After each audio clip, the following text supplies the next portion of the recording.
A series of questionable calls made against Caitlin Clark has sparked outrage, stirring up a controversy that's rocking the league to its core. Screening action down low. Clark has to get open. 1 second left. Clark doesn't get the shot off. Slow-motion breakdowns are confirming what many fans and experts suspected all along. A clear trend of biased officiating aimed at Caitlin Clark, the rising star of the Indiana Fever. But it doesn't stop there.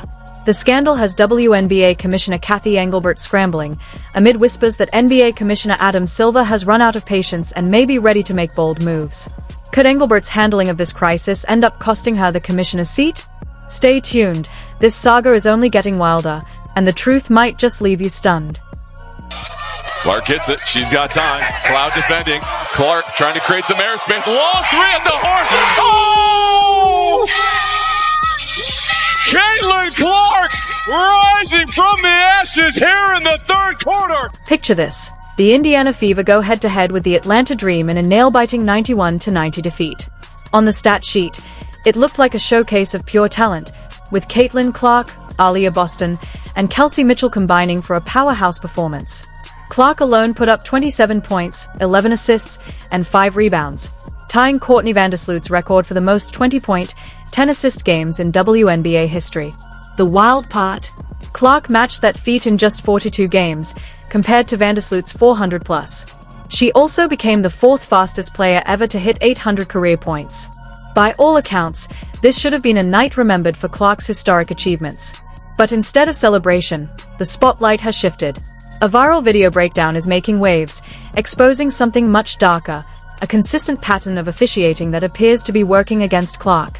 The footage, now flooding social media, shows missed calls, phantom fouls, and blatant no-calls, all targeting her throughout the game. This goes way beyond sloppy refereeing. The evidence is detailed, calculated, and impossible to brush aside. And to make matters worse, the WNBA's silence on the issue has only thrown more gasoline on the fire. One of the things that's going on social media right now, as we speak, is the WNBA referees are getting destroyed. And I mean, they are getting crushed online. Honestly, they're getting crushed during every single game. I've seen a lot of people come out and say, the WNBA referees, is this what it's about? Because they're the worst referees in the history of any referees. And this is where the story takes a shocking turn. On the defensive side, things looked just as bad. Clark was being tagged with tick-attack fouls while playing picture-perfect defense. In one sequence, she stood completely still, arms straight up, in textbook position. The Dream player initiated contact, yet Clark got whistled. By basketball fundamentals, the vertical defender owns that space. But somehow, the call went against her. Same play, same contact, two very different standards. Now here's the kicker, random bad officiating should hurt both teams equally. But this didn't feel random. It felt targeted. The pattern was so obvious that not just fans, but analysts, and even celebrities started calling it out. When golfers are publicly dragging basketball refs, you know there's a real problem. And the WNBA's response? Silence. No acknowledgement of the controversy. No promise to review the game. Not even the usual boilerplate. We're looking into it. Just deafening silence. And in crisis management, silence is often the worst option. Meanwhile, the video compilation is exploding online, spreading beyond hardcore basketball circles into mainstream sports media. The emerging narrative is damning. The league seems uncomfortable with Caitlin Clark's meteoric rise and is using officiating to rein her in. But here's the part they won't admit. This isn't just about one game or one player. The WNBA is at a defining crossroads. Clark is selling out arenas, driving TV ratings into the millions, and pulling in new sponsors. Nearly 70% of the league's audience right now is tied to her fan base. Yet instead of embracing this once-in-a-generation opportunity, the league looks like it's resisting it.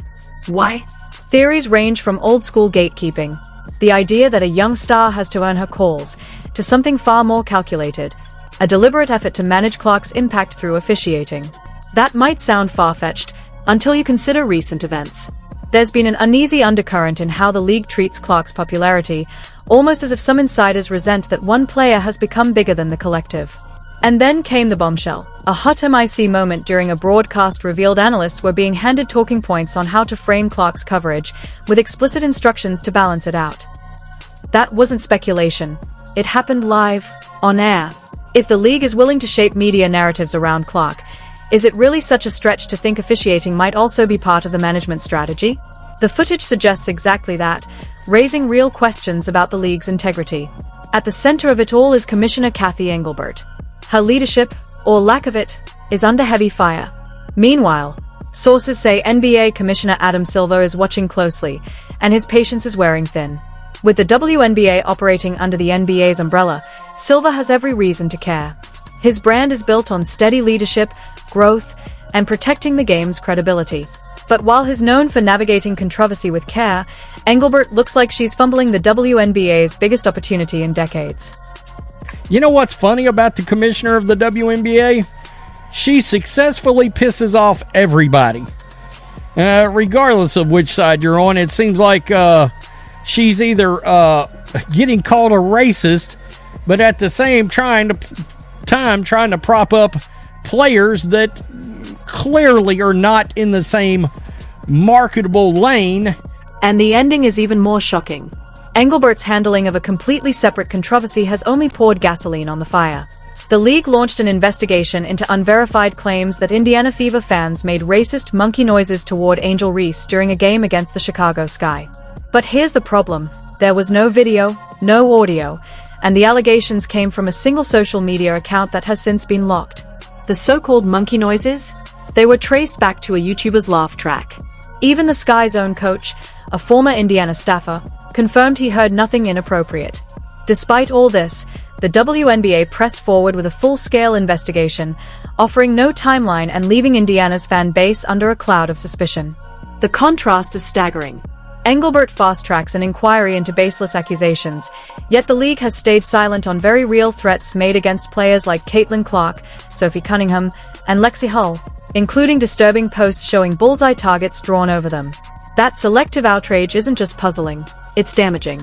Well, there's a couple angles. One is the economic model that drives valuation, so your revenue and our media rights deal and our corporate partnership revenue, and obviously fandom in arena and on digital and social platforms. And then there's the player storytelling, which is more the marketing angle, where we've hired a lot of expertise around that in-house at the WNBA to drive storytelling, short form, medium form content, in addition to obviously our games. From a business standpoint, the WNBA's approach borders on organizational malpractice. For decades, the league has struggled to achieve financial stability, relying heavily on NBA subsidies. Caitlin Clark's arrival has changed that narrative, sparking a surge of new fans, fresh media deals, and booming merchandise sales. League-wide, ticket sales, viewership, and social media engagement are climbing, not just for Fever games, but across the board.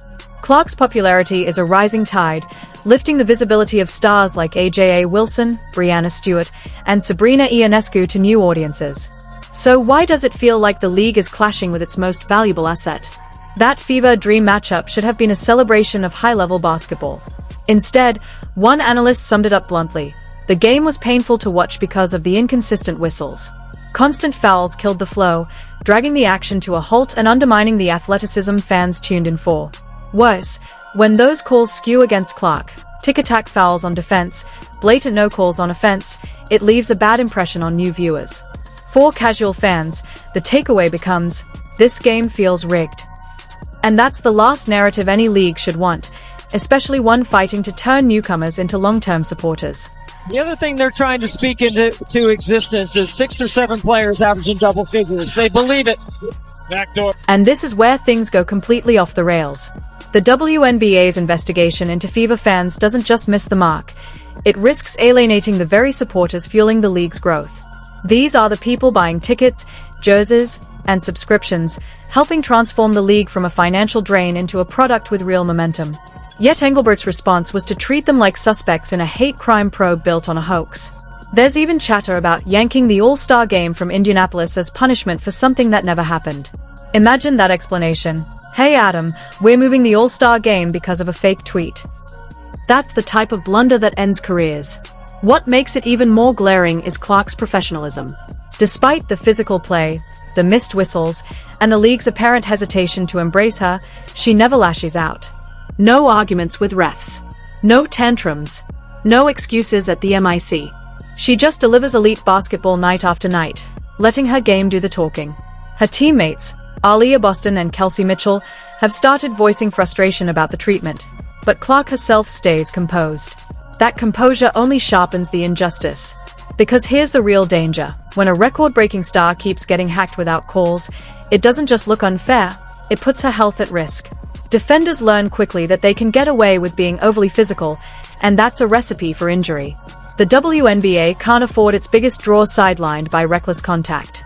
And by the time this story plays out, you'll see exactly why it matters so much. The New York Liberty hands the Indiana Fever their second loss of the season, with many fans blaming the referees for their horrible officiating at the end of the game. This isn't just about bad calls or fake controversies. It's about a league fighting itself instead of embracing its biggest opportunity. Caitlin Clark's rise doesn't overshadow other players. It lifts the entire WNBA. Fans aren't hurting the league. They are adding value. The WNBA, its players, and its supporters deserve better. And if Cathy Engelbert can't deliver, maybe it's time for someone who can.